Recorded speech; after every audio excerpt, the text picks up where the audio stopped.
Dani menerima telepon dari Biro Dia. Dia bilang kalau dia baru saja menerima informasi kalau di suatu desa ada seorang kiai yang bisa membantu ibunya sembuh dari penyakitnya, dan Biro Dia pun bilang kalau besok pagi dia akan ikut mengantar Ibu Sekar untuk berobat ke rumah Kiai Bagja tersebut.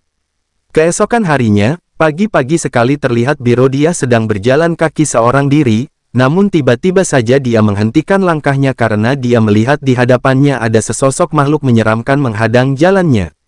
Biro Dia pun ketakutan, dia langsung membalikkan badannya, namun tiba-tiba makhluk itu sudah ada di depan wajahnya. Biro Dia pun semakin ketakutan, akhirnya dia pun lari kembali ke rumahnya. Sesampainya di rumah Biro Dia pun mengunci pintunya dari dalam, terlihat dia sangat ketakutan. Untuk beberapa saat, dia hanya berdiri di balik pintu, namun tidak lama kemudian, matanya pun terbelalak, dia melihat sesosok menyeramkan itu keluar dari langit-langit rumahnya. Dia pun berteriak, seketika itu lampu rumah Biro Dia pun mati. Sementara di rumah Dani dan teman-teman sudah mempersiapkan sebuah tanduk itu untuk menggotong ibunya yang akan dibawa ke Kiai Bagja yang diceritakan Biro Dia semalam. Karena Biro Dia tak kunjung datang, Dani pun berinisiatif menjemputnya. Betapa terkejutnya Dani karena ternyata Biro Dia sudah meninggal dunia. Untungnya dia mendapatkan alamat Kiai Bagja dari keponakan Biro Dia yang ditemukan di tempat tidurnya. Dani dan teman-temannya pun langsung membawa Bu Sekar menuju ke rumah Kiai Bagja tersebut, namun ternyata perjalanan menuju rumah Kiai Bagja tidak semudah yang dibayangkan. Jalan menuju rumah Kiai Bagja tidak bisa dilalui oleh mobil, mereka pun menggotong Ibu Sekar dengan menggunakan tanduk. Jalan panjang yang mereka lalui sangatlah menyeramkan, karena sepanjang jalan itu dipenuhi dengan pohon bambu yang sangat rindang. Hari pun mulai gelap, karena sudah menjelang maghrib, mereka pun memutuskan untuk berhenti sejenak, untuk melaksanakan ibadah sholat maghrib dulu. Kebetulan tak jauh dari tempat mereka ada tempat peristirahatan. Mereka pun bersama-sama melakukan sholat maghrib berjamaah.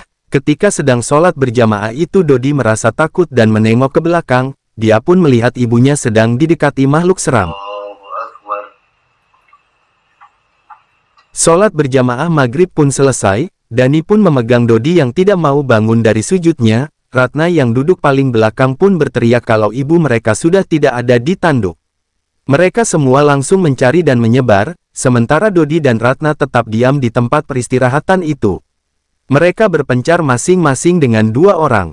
Kebun bambu yang rindang dan cuaca yang sangat gelap gulita cukup membuat tempat ini sangat menyeramkan sekali. 2 orang teman Dani pun tiba-tiba diserang Bu Sekar dan menjadi korban keganasan iblis jahanam itu. Tidak lama kemudian Dani pun datang ke tempat itu. Dia sangat terkejut melihat 2 temannya sudah terbujur kaku di tempat itu. Ketika dia masih shock dengan kepergian 2 temannya itu, Dani tidak menyadari kalau Mang Dayat sudah diseret dan bawa oleh Bu Sekar secara diam-diam. Setelah beberapa saat kemudian, Dani pun menyadari kalau Mang Dayat ternyata sudah tidak ada di tempat itu. Dani semakin panik, akhirnya dia menemukan Mang Dayat sudah menjadi korban selanjutnya. Sementara di tempat lain, Bu Sekar terlihat mendatangi tempat Ratna dan Dodi berada.